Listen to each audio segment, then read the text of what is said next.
प्यारे बच्चों, आज की इस वीडियो में हम एक बहुत ही प्यारे इंपॉर्टेंट न्यूमेरिकल को सॉल्व करने जा रहे हैं। ये न्यूमेरिकल हमें कुछ इस तरह से दे रखा है। यदि 6 माइक्रोफैरड धारिता वाले संधारित्र के सिरों का विभवांतर 2 वोल्ट है तो बैटरी के सिरों के बीच विभवांतर ज्ञात कीजिए। प्यारे बच्चों, हमें 6 माइक्रोफैरड वाले संधारित्र के सिरों के बीच विभवांतर दे रखा है। कितना है? 2 वोल्ट है। और हमें बताना है कि बैटरी के सिरों के बीच विभवांतर क्या होगा। अब आप इस न्यूमेरिकल को किस तरह से सोल्व करेंगे उसे समझिए। देखिए आप किस तरह से इसे सोल्व करेंगे। प्यारे बच्चों, जो परिपथ आपको दे रखा है आप सबसे पहले यहां पर बनाएंगे। सही। अब देखो, ये हमारा संधारित्र है, इसको हमने कहा C1 और कितना दे रखा है? 4 माइक्रोफैरड।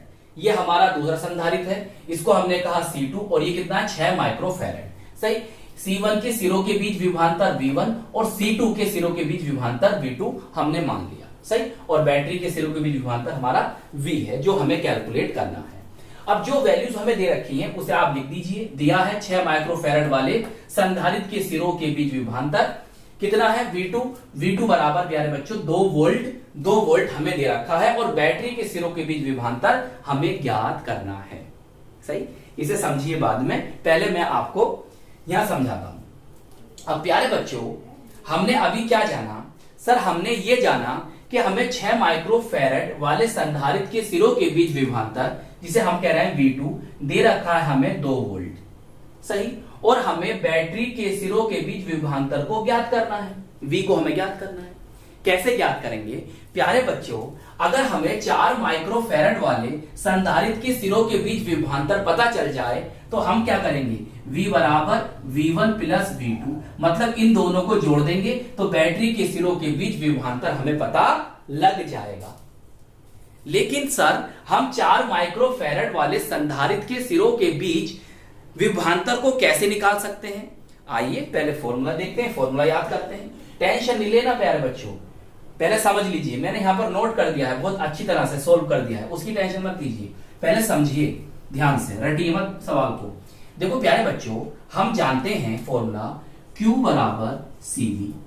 सर हमें इसके सिरों के बीच विभवांतर ज्ञात करना है तो यहीं से बन जाएगा फॉर्मूला V बराबर Q अपॉन C। मतलब अगर हमें इसके सिरों के बीच विभवांतर को, विभव को ज्ञात करना है तो फिर हमें पता होना चाहिए कि 4 माइक्रोफैरड पर कितना आवेश है। आवेश तो हमें नहीं पता इसका। और दूसरा प्यारे बच्चों, हमें पता होनी चाहिए इसकी धारिता। चलिए धारिता तो आपको पता है 4 माइक्रोफैरड है, लेकिन आपको प्यारे बच्चों इस वाले संधारित्र पर कितना आवेश है ये नहीं पता। इसका मतलब यह हुआ कि अगर हम यहां पर आवेश जान जाएंगे कितना आवेश है तो हम ये वाला फॉर्मूला लगा देंगे। आवेश जानने के लिए हमें क्या चाहिए? हमें चाहिए क्या? धारिता और यहां पर विभव चाहिए। तो फिर कैसे करेंगे सर? हमें यहां पर ना तो इसका आवेश पता है और ना ही हमें इसका विभव पता है, और हमें ये दोनों चीजें निकालनी है।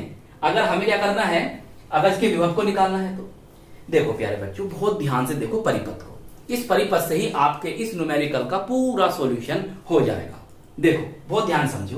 प्यारे बच्चों, आप क्या देख रहे हो कि ये दोनों संधारित्र इस तरह से लगे हुए हैं, इस तरह से। सही है। देखो पहली प्लेट है, दूसरी प्लेट जो है इसकी, इस वाले संधारित्र की पहली प्लेट से जुड़ी हुई है। तो इसका मतलब ये हुआ कि जब एक प्लेट दूसरी प्लेट से जुड़ी होती है तो वो जो संधारित्र होते हैं वो आपस में श्रेणी क्रम में होते हैं, और जो श्रेणी क्रम में संधारित्र होते हैं उनमें आवेश समान होता है, लेकिन उनके बीच उन संधारित्रों में विभवांतर अलग अलग होगा। मतलब ये हुआ कि 4 माइक्रोफैरड और 6 माइक्रोफैरड के जो संधारित्र हैं वो आपस में श्रेणी क्रम में लगे हुए हैं, तो इसीलिए इन दोनों संधारित्र पर आवेश तो समान होगा, लेकिन इनके सिरों के बीच विभवांतर अलग अलग होगा। जितना आवेश 4 माइक्रोफैरड में होगा उतना ही आवेश 6 माइक्रोफैरड में होगा, लेकिन 4 माइक्रोफैरड और 6 माइक्रोफैरड संधारित्र के सिरों के बीच विभवांतर अलग अलग होगा। सही। अब देखो प्यारे बच्चों, अगर हम यहां पर देखें 6 माइक्रोफैरड में तो 6 माइक्रोफैरड में प्यारे बच्चों हमें विभवांतर पता है 2 वोल्ट दे रखा है, हमें धारिता पता है 6 माइक्रोफैरड है, तो हम यहां से आवेश निकाल लेंगे।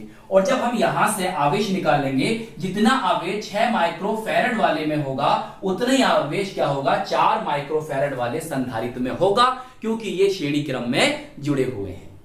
चलिए फिर आप लिखेंगे यहां पर ब्लैक पेन से 4 माइक्रोफैरड व 6 माइक्रोफैरड वाले संधारित्र श्रेणी क्रम में है, तो इनमें आवेश समान तथा विभवांतर असमान होगा।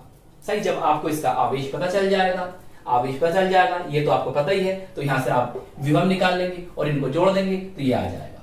सिंपल सा सवाल है। ब्लैक पेन से लिखेंगे अगली हेडिंग, 4 माइक्रोफैरड वाले संधारित्र पर आवेश Q बराबर, अभी याद करवाया हमने फॉर्मूला, C2 V2।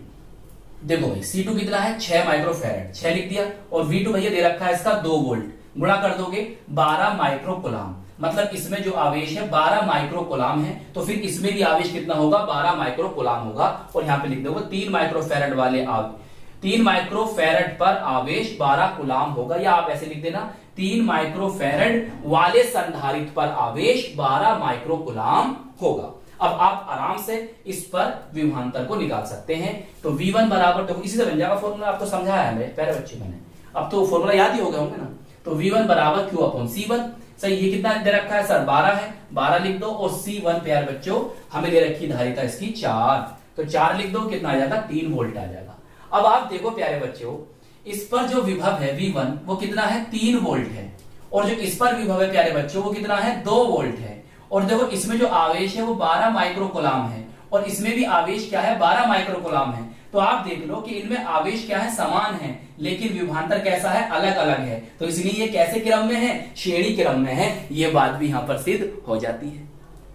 अब देखिए हमें V1 और V2 पता चल चुके हैं, तो आप लिख देंगे ब्लैक पेन से बैटरी के सिरों के बीच विभवांतर V, तो V1 प्लस V2, 3 प्लस 2 बराबर आ जाएगा 5 वोल्ट। तो इस बैटरी के सिरों के बीच जो विभवांतर होगा वो 5 वोल्ट होगा। बात समझ में आती? अगर आप चाहो तो इसे इस तरह से भी कर सकते हो। कैसे भाई, ये आपके श्रेणी क्रम में लगे हुए हैं संधारित्र, इनकी तुल्य धारिता निकाल लो। आइए कैसे निकालेंगे भाई, श्रेणी क्रम में संधारित्रों की तुल्य धारिता कैसे निकालते हैं, 1/C बराबर 1/C1 प्लस 1/C2 से, या आप ऐसे भी कर सकते हो, इसे आगे सोल्व करोगे तो ये फॉर्मूला बन जाएगा। ऐसे भी निकाल सकते हो। इसे कैसे याद रखोगे, देखो जो आपको दे रखी है C1 C2, इनकी आपको गुणा करनी है बटे C1 C2 का नीचे योग, ऊपर गुणा नीचे योग, ऊपर गुणा करनी है नीचे योग करना है, ऊपर गुणा कर देनी है नीचे जोड़ देना है, बस इतना सिंपल सा फॉर्मूला बन जाएगा। C1 C2, C1 4 है, C2 कितना 6 है, दोनों ही गुणा करो 24 आ जाएगा। C1 4 है और C2 4 है, दोनों को जोड़ोगे 10 आ जाएगा, और आ जाएगा 2.4 माइक्रोफैरड। इनकी तुल्य धारिता कितनी आ गई 2.4 माइक्रोफैरड। अब हम जानते हैं फॉर्मूला Q बराबर CV, हमें यहां से V निकालना है, तो V निकाल लिया, Q अपॉन C आ गया। भाई आवेश तो दोनों में समान है, कितने हैं 12 माइक्रोफैरड, आवेश 12 माइक्रोकुलाम, 12 माइक्रोफैरड नहीं 12 माइक्रोकुलाम, 12 लिख दिया। ये कितना आया 2.4 आया, इस पॉइंट को हटाओगे ऊपर 0 बढ़ाओगे तो 24 पंजे होता है 120, कितना आ गया 5 वोल्ट। चाहे ऐसे कर लो चाहे ऐसे कर लो, आपकी मर्जी है, 2 तरीके मैंने आपको बता दिए। चलिए नोट कर लीजिए, आपका न्यूमेरिकल सोल्व हो गया। तो आई होप ये न्यूमेरिकल आपको अच्छी तरह से समझ में आ गया होगा। तो प्यारे बच्चों, अपने इस प्यारे से चैनल को आप सपोर्ट कीजिएगा, लाइक कीजिएगा, अपने दोस्तों में अपने साथ के पढ़ने वालों में जरूर शेयर कीजिएगा, और चैनल पर अगर नए हैं तो चैनल को सब्सक्राइब कर लीजिएगा। हम मिलेंगे आपको इसकी नेक्स्ट वीडियो में। जय हिंद, जय भारत।